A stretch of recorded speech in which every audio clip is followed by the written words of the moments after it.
Good evening, everybody. Thank you for joining us for our last, but perhaps best Glacier Conversation of the year. It's really a treat tonight to be talking with one of the litigants in the landmark case where 16 young people in Montana brought suit to be protected, as the Montana Constitution promises all of us, that we would be protected by our Constitution to live in a clean and healthful environment. With that, Lander Busse, welcome.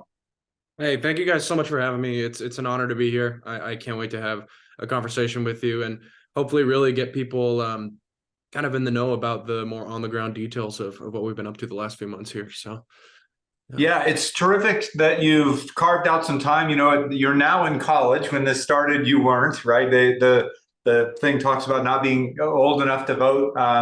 And so I think a lot of us learned about this, Lander, this fall, right? When the decision came out in the summer/fall. But you've been at this a while, right? This, if memory serves, this suit was filed against Governor Bullock and the Attorney General's office in the spring of 2020. Yeah. So take us back to that time, 2020, 2019, when your group was getting together and thinking about taking this action. Tell us about what that was like and how that started. Yeah, I mean, you bring up a really good point. And to that effect, a lot of us now, like you mentioned, are adults now. We're having much different experiences with both the media and just in our day-to-day lives surrounding this case than would have happened when we were younger. But going back to when we first, I guess, started this and got the ball rolling, in 2020, going into January, I was a sophomore in high school. I just turned 16 at the time, about which my brother is about to turn this coming January, which is pretty nuts to think about. And I guess to give some background knowledge, my brother and I, like the other 14 plaintiffs, had started in the last 5 or 6 years to begin to identify the climate crisis more viscerally in our own lives. We start to saw, and I think all Montanans did to a certain extent, whether they correlated it with the climate crisis or not, this increase in drastic weather events, whether that be incredible wildfires or water levels that completely jack up how our wildlife systems have been working. We began to see it in a much more personal capacity. And I think that just fueled us to the edge of when we were given this opportunity by OCT in January of that year. My brother and I hopped on it right away. And to go even farther back, we had been acquainted with the attorneys from this case from a sort of earlier version. Back in 2011, a case was filed under some of pretty much similar pretense. At that time, I think I was 6 or 7 years old. My brother was 3 or 4 years old. And pretty much what the judge had told us was, come back in 5, 6 years, get the evidence you need, because right now you don't have the cumulative evidence to prove something like this in a court of law. And since then, we've done our homework. We came back to fight, and over the span of 2020 and going into this year, we fought incredibly hard against the state of Montana to get this thing going. So that's a little background, but yeah, once we started getting involved, the ball got rolling pretty quick, regardless of how long it took to get to trial eventually. So talk to us a little about, you know, there's lots of ways to get involved in the public process, right? You can lobby in the legislature, you can become a spokesman like Greta Thunberg. Why did you personally, and maybe by extension your co-litigants, choose to take the legal route to sue? Well, the case outlines pretty plain and simple how it's unique to young people in that we have some of the least amount of political power when it comes to changing policy and these types of things. And not only that, the thing that really bends policy on these, like you mentioned, is buy-ins and lobbying on a corporate level to some of the highest extents that we've seen in this country through big oil and big gas, who are some of the largest campaign contributors in the nation. And so when we want to look at it from a scope of how we're able to change the dial as young people, the most effective route came down to the courts, and more importantly, using our constitutional justification that we had laid out for us to our advantage. Because like that news clip mentioned, the Constitution lays it out plain and simple. And it's not that the state of Montana shall maintain and improve a clean and healthful environment for those 18 years or older. It's for all in future generations. And more importantly, the future generations part affects us more than anyone else. A lot of kids who've grown up now and have started to have more critical thinking about what this is going to look like in 10, 20 years are looking at the implications of starting their own families in a climate crisis that's increasingly impending, and what kind of life we want to lead, and really what kind of example we want to set. So I think that the legal route was really our only route to a certain extent. Like we had no power against this, and the state of Montana's constitution thankfully laid it out plain and simple for how we were going to approach this. So I want to talk about our Constitution a little bit. We've got lots to talk about in this hour together. And again, thank you for that. And thank you for so many people across the country who have joined us tonight. We want you to also be able to ask questions. So feel free to use the chat.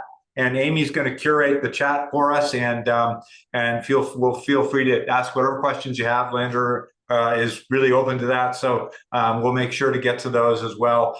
I want to go back to the Constitution a little bit. You know, we do have a unique attribute that we have a fairly modern Constitution, right? Written in 1973.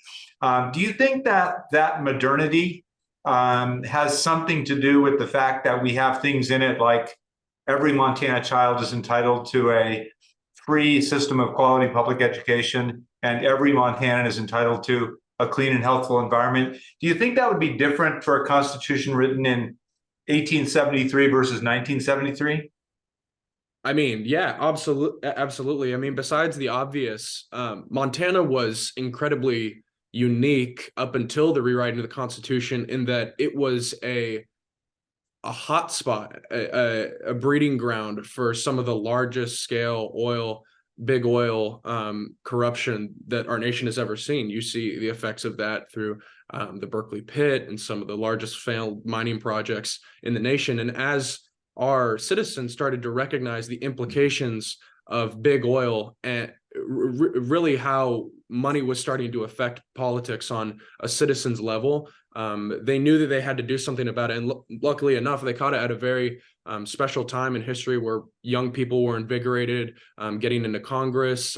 We had an incredible amount of young people in our state legislature at the time who worked incredibly hard, one of which even testified at our trial, and made the case about how, like you mentioned, not only that we needed to have these environmental protections in place, but that Montana should be leading the way in some of the best social policies that, in my opinion, our country has seen. Now, how that's managed by the state government is a different story. But in terms of how good a foresight that Constitutional Convention have in terms of leaving protections for future generations and ensuring decent public education, it really sort of rounded out how much they cared about preserving the state of Montana as a whole and not just in little bits and pieces. And more importantly, the contrast between what we saw in 1973 in the compromise and the working across the aisle and finding common ground on these things. And although you have to bend a little bit and might need to give up a couple things, that at the end, our Constitutional Convention all unanimously agreed that we should have a clean and healthful environment for future generations, current and future generations, that is ensured and upheld by the government, which is so incredibly special. And something like that would never, I know you mentioned back in 1893, but it's even more important, in my opinion, to look at 2023 and how something like this could just never, ever, ever happen in today's legislature, where for lack of a better word, the current Republican supermajority is no budge on practically all of these issues. And a lot of that is because of the power that they attained through the last election. And so when you're looking at it through the scope of how justified is what we are doing, even though our own state government is pushing back so much, we can look back to 1973 to a point where our whole state legislature agreed that this was important for current and future generations, for us and for people who were even still alive, who participated in that constitutional convention. So it's really special that we were able to have that. And I think it's even more important that it highlights how deeply partisan our current state legislature and frankly our national politics has become, and why this really was such a fight to get across the finish line at the end. It was not easy by any means, and yeah, we really had to fight like hell. Yeah, and the end, the end is really in some ways the beginning, right? Because this case is already under appeal to the Montana Supreme Court. That happened almost immediately. Just this past week, the state applied for an injunction to prevent the court from insisting on change to Montana procedure and law while to give them a chance to get prepared for that. Is that frustrating, particularly when you think about, look, we filed the suit when Steve Bullock was governor, almost 4 years ago now. You kind of knew, and now you need more time. I mean, is that frustrating? I mean, yeah, it's frustrating, but to anybody who knows anything about what our nation's been going through in the last 4 years, it's not surprising in any way. And no plaintiff is surprised, and none of our attorneys are surprised. And we're expecting every ball they can possibly throw at us to be thrown 100 miles an hour. And they've made that blatantly clear. They tried to get our case dismissed 8 times, whether that was through the Montana Supreme Court or through the district court. They wanted to make sure that our case never, ever saw the light of day, let alone a courtroom.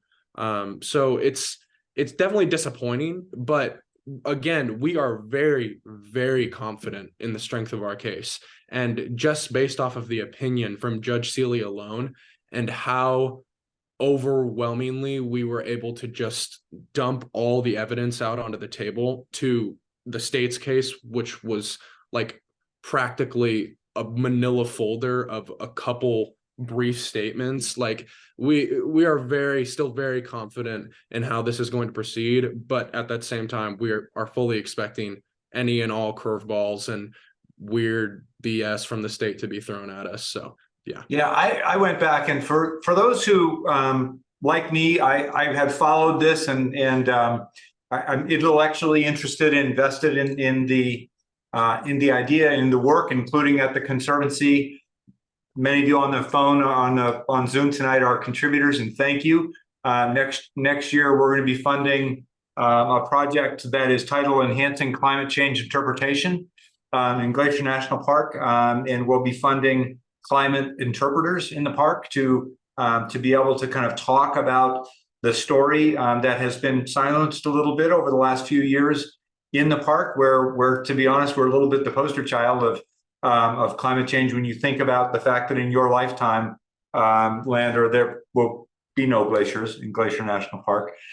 So I went back and I did a lot of reading, and the timeline's really fascinating. So the case gets filed in March of 2020, right? But pretty quickly there's just a raft of motions to dismiss. So you don't even get the authority to move forward until August of 2021. When the case finally gets cleared to move forward, a trial date is set for February. There's then a request by the defendants to move the trial date so that they can have some additional time. That comes in June of that year. So we're now 2 years plus out from the filing, and we don't have a trial date yet. Trial date was finally announced in October of 2022, and you go to trial on 12th of June. The trial lasts 8 days. This is a big case. As you said, the decision's 107 pages long. This was not written on the back of an envelope. A lot of serious thought went into this. And as you sit here today, is it worth it? Oh, absolutely. We, like I said, we have from the beginning been overwhelmingly both impressed and I guess just we've had just a great sense of pride about our case, because at the end of the day, the facts and the science are on our side. We know that, and we've had some of the top scientists, some of the best economic analysts, some top psychiatrists in the nation testify on our behalf, regardless of our case filings of evidence. But these experts testify on our behalf free of charge, just because they recognize both the strength of our case and its importance, and equally how dire of a situation this is. For example, Dr. Steve Running, one of the most acclaimed climate researchers in the nation, has one of those Nobel prizes, for example. Has one of those. Yeah, it's not yeah. You could say he's a big deal in the science community. Who, like the rest of them, testified free of charge, gave both an incredibly personal and, like I said, dire plea to how we need to be approaching the climate crisis, but much like our case, a very articulate and intellectual argument for why the science matters and why every ton of CO2 that goes into the atmosphere matters. And at the end of the day, that's what we were trying to do. Like, we knew that the facts were going to be on our side, and you can't have the state. We knew that the state can't walk into the courtroom and say, like, dare I say, conservative media has pushed for decades, that this isn't, not only is this not a real problem, but many people still dismiss this as not even being a real issue. And in the courtroom, you can't just say that.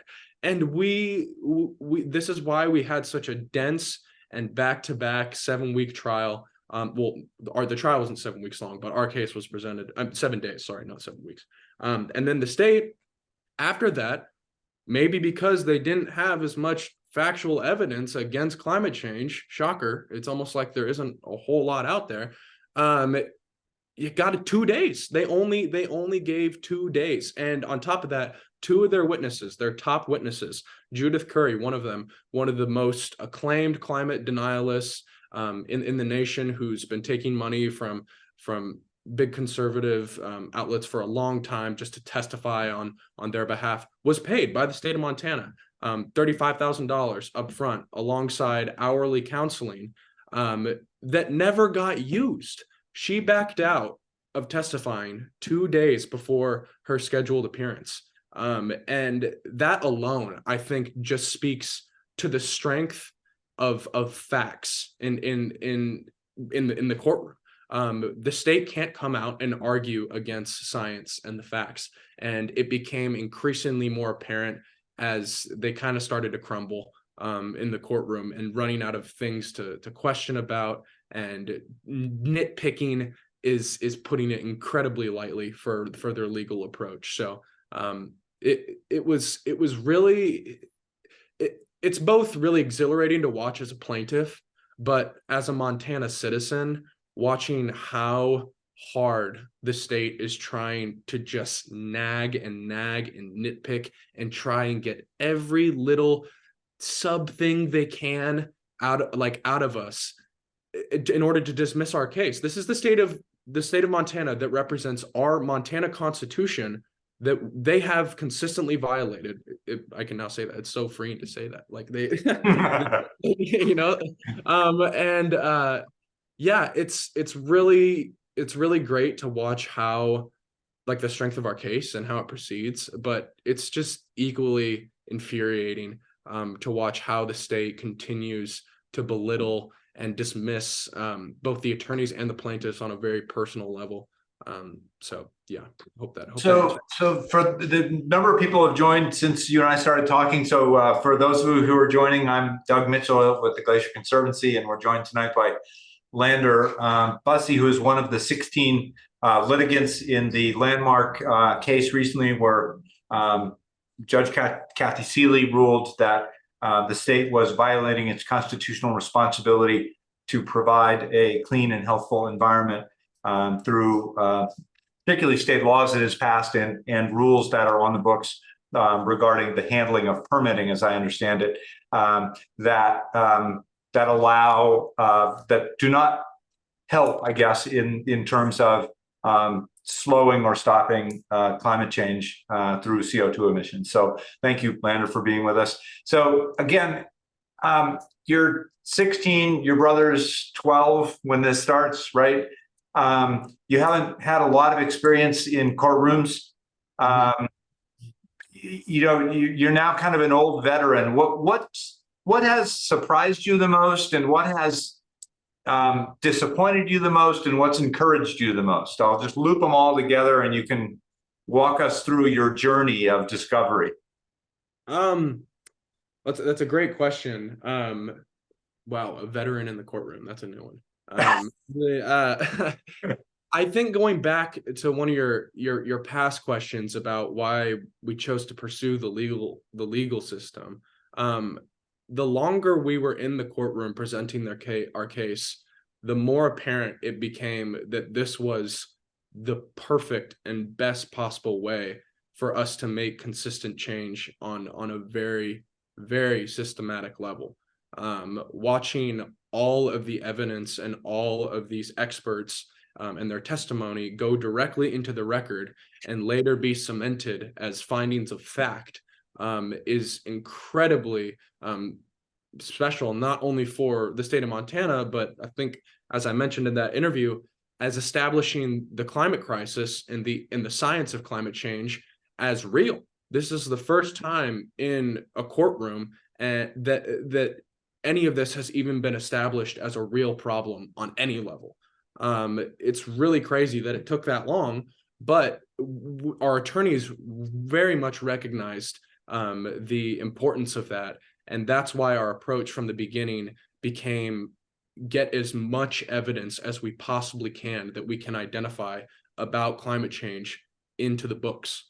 Because at the end of the day, that's what's going to be the findings of fact. And that's what we want to be cemented in our legacy and the later legacies of hopefully future climate litigation. I think some of the things that surprised me the most, kind of like I mentioned, were like how like scraping the barrel it got for the state of Montana. Like it just got sad like towards the end of it, because there's just nothing to cling on to. And you mentioned how they initially filed to get extra time for the trial, and even I don't think you mentioned, you might have, but even 2 weeks before we went to trial, they tried to get the case dismissed again on a final whim, on a technicality, because and I'll try to summarize as best I can. Our case directly attacks part of the Montana Environmental Policy Act, which prohibits the state of Montana the EDQ, the Department of Environmental Quality, from analyzing climate impacts when issuing fossil fuel permits. It doesn't say you can do it if you want, and this was passed in the last term. It prohibits the EDQ from analyzing those climate impacts. And so our case was filed, like you said, in 2020 under the basis of that legislation.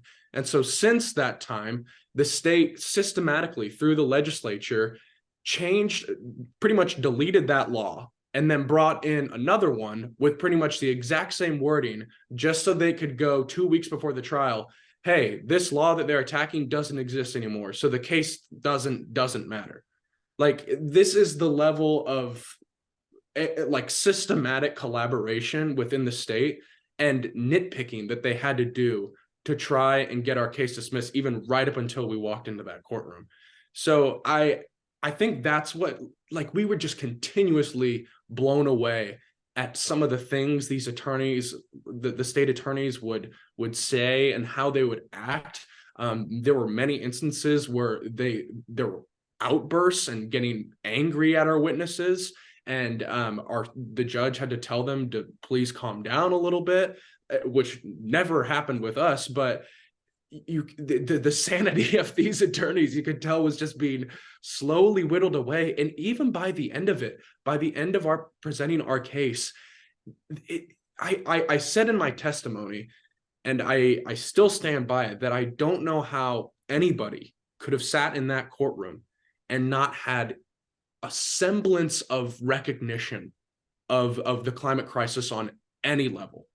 And dare I say, I think that maybe even a little bit, God, I hope so, these attorneys may have had some form of awakening about how deep of an issue this is, and at the very least starting to acknowledge that this is a problem.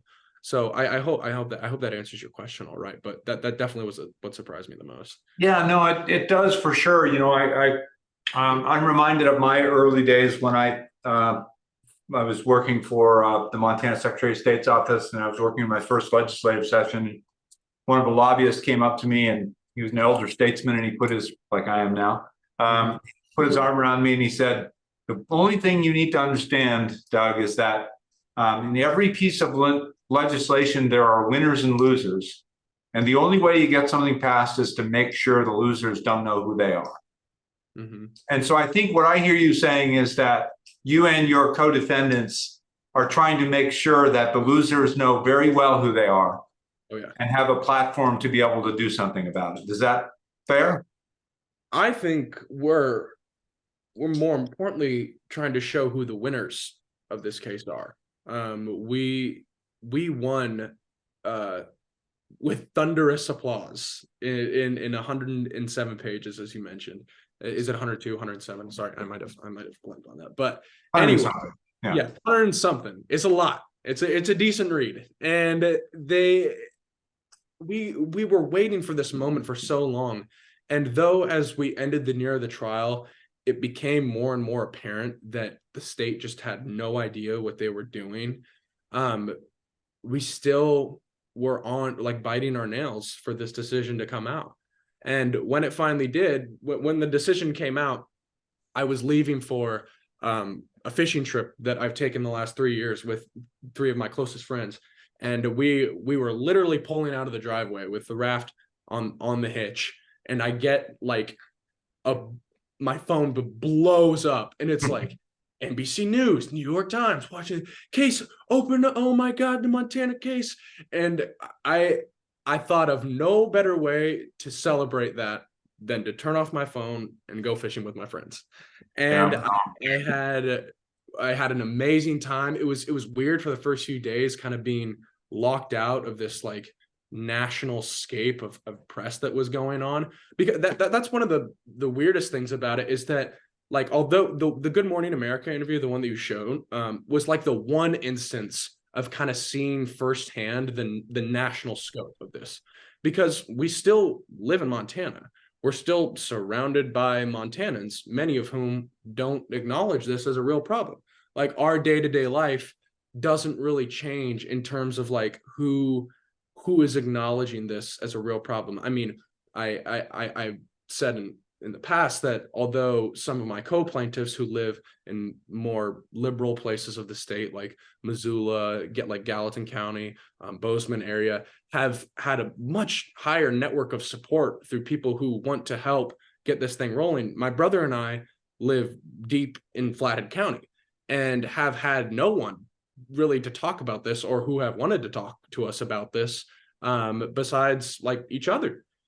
So I guess seeing that like national uproar just from like a phone screen and just seeing all that happen became a lot more real when it's like a reporter in your face from a national group, like asking you about these things. It was a big like moment for me to be able to recognize that it was actually as big as it was. So yeah, I think I trailed on. I can't remember the question. No, but I'm sorry. No, you're doing awesome, and we've got some questions. I'm going to hand it over to Amy here in a minute. But yeah, Lander, do you kind of see yourself and your co-defendants, co-plaintiffs as revolutionaries? No. We are 16 kids from Montana who saw our Constitution and how relevant and special it was. And all of us have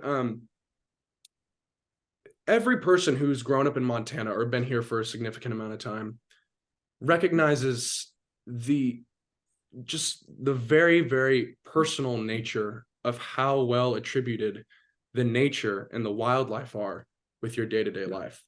For some people, that's passing through once every 2 years and seeing a deer cross the road, or going through Glacier National Park for the first time. But for kids, particularly the ones in the case, and all Montana kids who've grown up here, it's our way of life from top to bottom.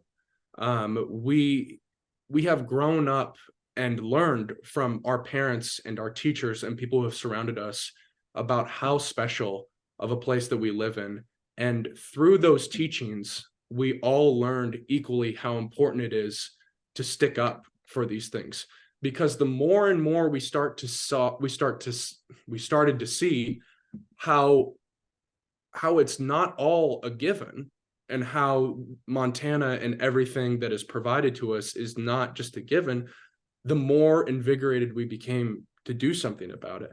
And I know that our mindset towards the science and the case may be drastically different from, say, like a kid living on the other side of Kalispell from me. But on damn near every street corner in Montana, you will find a kid who has grown up hunting with their dad, gone on hikes for their whole life, goes fishing with their family every summer, like lives this incredibly personal life in Montana that is given to us through the grace of such constitutional protections as the one that we were focusing on. So it's all just a very special thing to be involved in something that sticks up for Montanans as a whole. We understand that people don't agree or like want to agree with us or want this thing to even proceed, but the science is on our side, and we are doing this as much for everyone who's currently alive as for those who we want to see enjoy Montana the same way we have. And it's a damn shame that it took this long. And I mean, I'm sure you might mention or talk about like glaciers as example is seen in Glacier National Park. Glaciers are, as scientists call it, a great way to look at climate change in a physical way and like directly one-on-one, and how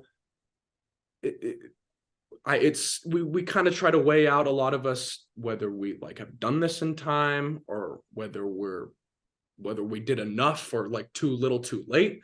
But we love this place. So all of us just are incredibly in love with Montana. And I can't think of a better way to ensure the sanctity of this state than doing it through constitutional means of environmental protection, because that's at the core of most every Montanan's values, is this love and appreciation for this place that we hold so dear. So yeah, I want to get to some of these questions. I can't wait to hear from some of you guys, but yeah, that's amazing. I will say that I'm not sure revolutionaries ever considered themselves that at the time. But I think that there's a great power in what you're saying, and it's never too late. The arc of history, bends toward justice, but sometimes we can just squeeze it a little bit and make it move a little bit faster. So, Amy, I know you've got a couple of questions, so fire away. I do, and I think for those of you who are on, the chat may be set up just to go to me, so that might have been a technological glitch. I got the video, but the chat might be a little bit off. So anyhow, please send me your questions and I'll get to them. Lander, thank you so much for being here. I was super excited about this conversation, but it's even better. Your passion is just so impressive. So, okay. So Carl had our first question and he wanted to know, what changes do you think will come about as a direct result of this ruling? And he gave an example. Will things like tax breaks for large energy projects have to end in order for there to be change?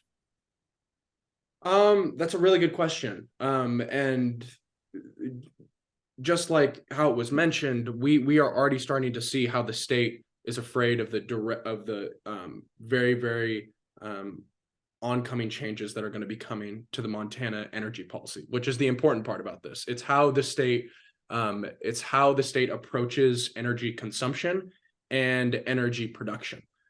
So in terms of tax breaks for big corporations, that it's somewhere in the gray area of how the government chooses to proceed with certain companies, but the government is going to have to uphold a standard that we ensured in our case, that climate must be assessed as a problem when issuing fossil fuel permits. One of the most stunning parts of this whole case that I'm sure many people still don't even know about is that in the state's whole history, Montana has never once denied a fossil fuel permit on the basis of climate. Not only that, they've never denied a fossil fuel permit, and which is insane to think about. But it's because the collaboration between fossil fuel companies and the state government has become so ingrained in our legislature, in the pockets of our politicians, that it's just become like business as usual, as we refer to it in the courtroom. And we are keen on stopping that as soon as possible. So yeah, as it was mentioned, the state energy policy is seeing changes right now. And the state is doing everything they can to stop that, because as of right now, the opinion stands as the legal grounds for the state legislature. So no, it's unconstitutional from now on. Even say like in 2 years or so, the Supreme Court chooses to overturn, which we are very confident they won't, but say that happens, in between that now and then, it is still unconstitutional for them to not be analyzing climate impacts when issuing fossil fuel permits. So I hope, yeah, that answers the question, but there will be change immediately. And the state's already trying to dismiss that and say, well, we can't, pretty much that, well, we should be able to do business as usual until the Supreme Court analyzes this. And we're arguing that no, we have a 107-page decision in our favor that says this needs to happen now. So yeah, hope that answers the question. Great. Thanks for the question, Carl, and thanks for your answer. Mm-hmm. I would like to ask Margaret to unmute and ask her question. She's usually really willing to do that, and I think she has a great question. Hi, Lander. My name's Margaret Notley, and I'm the chair of the Conservancy's board. So thank you on behalf of the organization for doing this. Really appreciate it. I am absolutely just agog listening to you. I want to send a postcard to my younger self growing up in Southern California 40 years ago, which sounds shocking. The air was orange. You'd come home from school, just sore throat, eyes streaming, and that was normal. I cannot imagine myself or any of my friends thinking that we personally could do anything about this. My own solution was a geographic fix. I dual national, moved to England. I'm living there, wanted to move back to the States. I had friends in Montana. The first real thoughts I had about Montana came from reading Guns, Germs, and Steel, which had been published a few years before I moved here. So the Berkeley Pit, right? That's what I thought of initially. Then I came and visited, different story. So I live down on Flathead Lake in the woods, and I've been here 15, 20 years. And during the course of that, things have shifted, right? My house flooded, $40,000 to repair it. I live on a mountainside, and the house flooded because of 7 inches of rain in 24 hours or whatever it was. And then a microburst, and the deck goes and all of this. So, but that said, I also live, on the Flathead Lake County border, and I know that the pushback, if you so much as mention climate change or issues like this, right? So long way to get around to my question, which is, how are you coping on a daily basis, living your life, being a college student? Just, I get that, as Doug said, you're a revolutionary, and whether you recognize it or not, but you're also very young. And how are you coping? How do you deal with your peer group that maybe has other views on this? I mean, is it a stressor, or how what advice would you give to people to get them to speak up more? That's a great question. And thank you so much, all of you, for having me. I'm really, really thankful both for the Conservancy and all the work you guys are doing. But I'd say my day-to-day life is relatively similar to what it was before I went to college. I am going to college out of state. I'm going to college in Denver. And I didn't really expect to like be some like micro environmental law celebrity or anything like that. But that being said, the only people who I have had ever talked to me about these things are never kids, but several of my professors who always approach me. And that again, like I said, kind of about the Good Morning America interview, really puts into perspective to me like how big of a deal this was. Because still, like I said, seeing it just on the ground level in Montana in a little hell in a courtroom in the Lewis and Clark County Courthouse, like is far different from the more national scope. I think that in terms of coping, I'm not as much in the coping stage as much as I still very much am in the fighting stage. But like we mentioned, the end is still very, very far from near. And whether you want to look at that as Montana, the Montana Supreme Court establishing this, or it being more established on a national level, we are still very much in the baby step process of getting these things done. And like I'm young. I have a lot of work that I want to continue to be doing for the rest of my life to protect both Montana and as many beautiful and wild places, as well as the health and safety of future generations as well.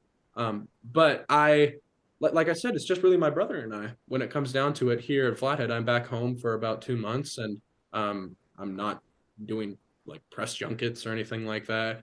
I'm not like going to a climate support group. And I would never find that kind of thing in the Flathead Valley, but I am always reminded of the progress that the case is making, and that we are continuing to go as hard as we possibly can, and to continue to have very, very strong hope in our case. So yeah, I'd say for other people who may want to be speaking out about this or bringing it up in similar circles, if you're in similar situations as me, it really comes down to resonating with people. I think this means a lot more in Montana in particular, is scraping it down to the basis of just core agreements. Because like I said, most, if not all, Montanans are brought up, whether you move here 30 years ago or you're born and raised here, are brought up on how beautiful and how sanctimonious and special of a place this is. And I think bringing that out in Montanans, which you will almost always be able to, and finding that common ground is the first but incredibly large step to saying, well, then don't you want that insured and protected for future, current, and future generations? And then on top of that, another step, you'd be like, well, did you know that your Constitution ensures that? And then on top of that, and did you know that 16 young people ensured that in the Constitution by means of an environmental lawsuit? I think, like I said, environmentalist is a very stigmatized term, as is climate. But being a Montanan and somebody who lives the day-to-day life in this place is something that almost everybody can agree with. So scraping it down to just those basic elements is what will get people to take a second look at things like this case. It's a very partisan, crazy world out there in the world of politics, and unfortunately, climate is at the forefront of a lot of political arguments. But basing it down to just those common personal values is how we make progress, and how we have compromise, dare I say, and agreement with our peers. So yeah. Super interesting. I put a couple of things in the chat for everyone. Again, I told you I did a bunch of reading. One of the resources I found really helpful was it's a pretty bland document. It just kind of shows what all of the motions were and actually gives you the actual documents. So for people who just want to look at the uninterpreted facts of the case, I think you'll find that to be really interesting. I put that from the Sabin Center. I put that in the chat. Also, I put in a book that I recommend. I read it some time ago. It's by Christopher White. He did a bunch of research in Glacier on climate. It's called The Melting World. And I highly recommend it for one great reason and one unfortunate reason. One great reason is it's amazing to just kind of to get the facts. I mean, as you talked about, Lander, the importance of facts, right? Which is really what his research is all about. The unfortunate part is a number of his coworkers, when he wrote the book, did not want him to use their name, because they were afraid of being, criticized or blackballed or whatever it might be. So that's another interesting one. Kathy Wyatt, I think Amy has a question too. Yes, Kathy put a question in the chat. Lander, she wanted to know, as the appeals go on, will you and the others be in court again to present your case?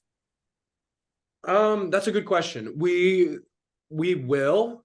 I can't say how soon. But right now our case is being used in amicus briefs that we're filing against energy distributors to put up as evidence against the business as usual policies, as we say, of fossil fuel energy extraction and consumption. So there may be instances where you see us in the courtroom not even as pretty much experts coming in to help or give information on other cases that are in fossil fuel related.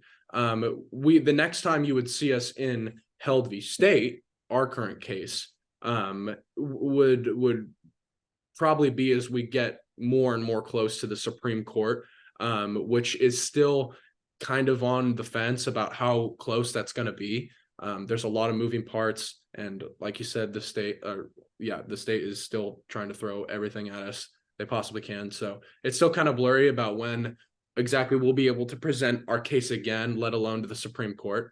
But we are already, I guess, using the case as means to help prop up other cases and other filings, environmental filings in the state of Montana, to help give them merit as well. So do you have, my question that just came to mind is, do you have a lot of contact with the 14 other plaintiffs? Because I'm sure you have a lot of contact with your brother, but are you guys super connected or not necessarily? I mean, we have like group chats that we stay in touch with and stuff, and occasionally like a couple texts or two. But again, we are all still kids. We're growing up. A lot of us are going to college now in many different parts of the country, and we all have lives to live. And I think that just speaks again to like this, how special it is that these are just 16 kids. They're just normal kids who care about Montana as much as really any other Montanan does. We just saw and drew the line of how our Constitution tells us to protect it. And so we are going to continue to just live our lives and at the same time fight this to as far as we can. But we're still living our lives. I'm going back to college like in January. I'm a music major right now too. I know people are probably watching this and going like, he's probably like environmental law or something like that. I am in fact a opera major. So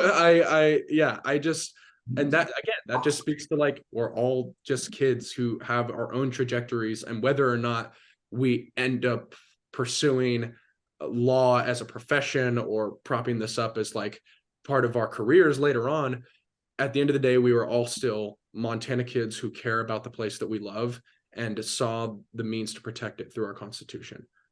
So yeah, I hope that answers your question.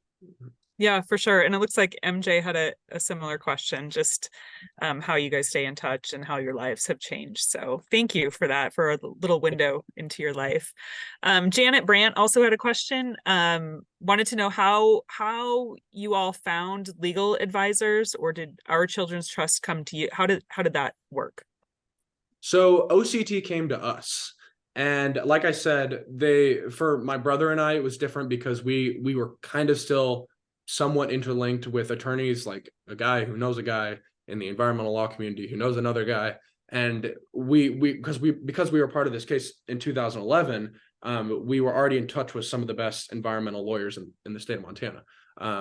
That being said, OCT is a very, very, when I say OCT, Our Children's Trust, the main group, this is a national lawyer group that is kind of the brainchild of Julia Olson, one of the lead attorneys on our case.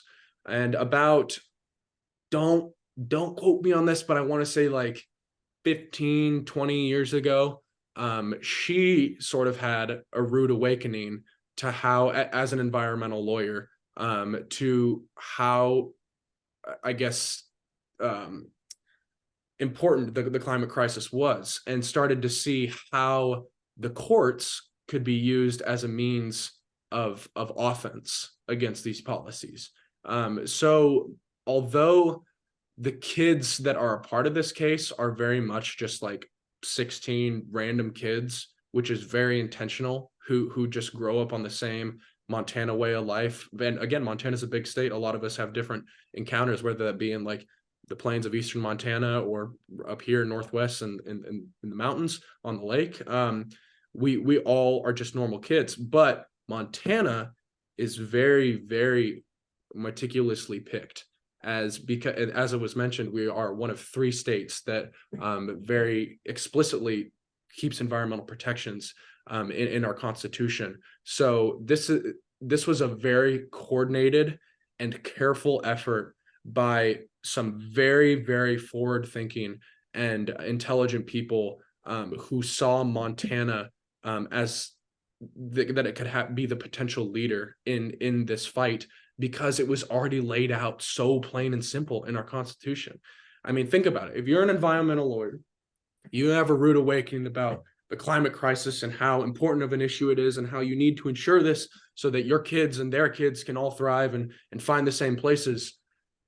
It is a gold mine to find a constitution that says the state shall maintain and improve a clean and healthful environment for current and future generations. That is the exact wording of the Constitution.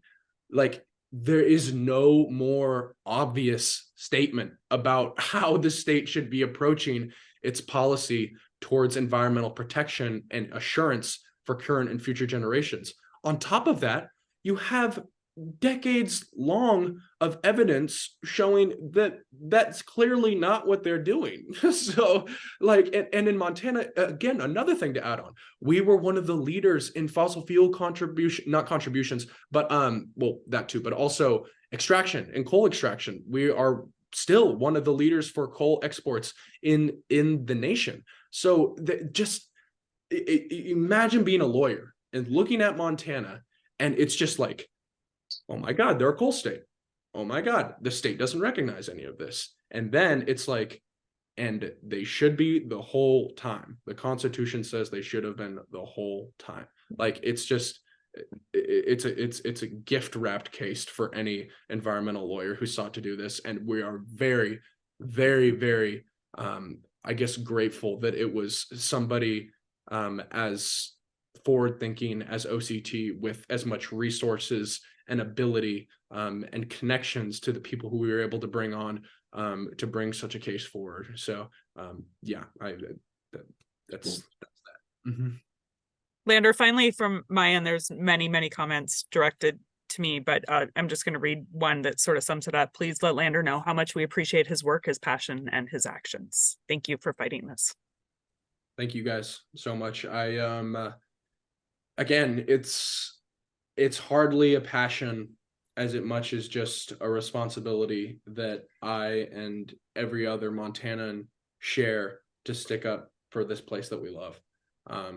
Although I'm one of 16 kids that decided, well, frankly, were out of damn luck given an opportunity to be a part of this case, we still understand that we are doing it as much for the people who don't agree with us or don't understand the science as much as it is for the people who want to give us support, like you guys. So thank you so much. Like I said, continue to bring this up in as, I guess, personal and relatable ways as you can, because that's how you're going to be able to break the ice on these things, is being relatable, because there is still so much that we have in common regardless of the partisanship. When you really scrape it down, we are all just people who really do care and love this state. So yeah, thank you guys. Amen, Lander. That's really well said. And thank you so much for your passion, your ability to relate to a whole bunch of old people, and for really taking the lead on this. You're making a huge difference. Amy and I are both big sports people, so I think both of us feel like we're going to burst out of the locker room now, ready to go. So thank you for bringing that to us, and thank you for the courage. This is, I've only been in a court of law once, and I was terrified. And so I can't imagine having done that at age 17 or 18, whatever you were at the time. So thank you for that courage. Thank you for your voice. Thank you for standing up for all of us and your brother and your kids and grandkids. It's really important what you're doing, and thank you. And thanks to this Coalition of the Willing who joined us again for another Glacier Conversation. You had questions from Washington and Missouri and Flathead Lake. So you have spoken far and wide tonight, and you have and are having a huge impact. Lander Busse, thank you very much. We wish you a very happy holiday season with your family, and we need more peace in this world. And let's bring a little. We can't control some of that, but we can bring peace to each other. And thank you for bringing some to us tonight, Lander. Thank you guys so much. Happy holidays to everyone. Thank you guys so much for having me. Thanks, everybody. Good night.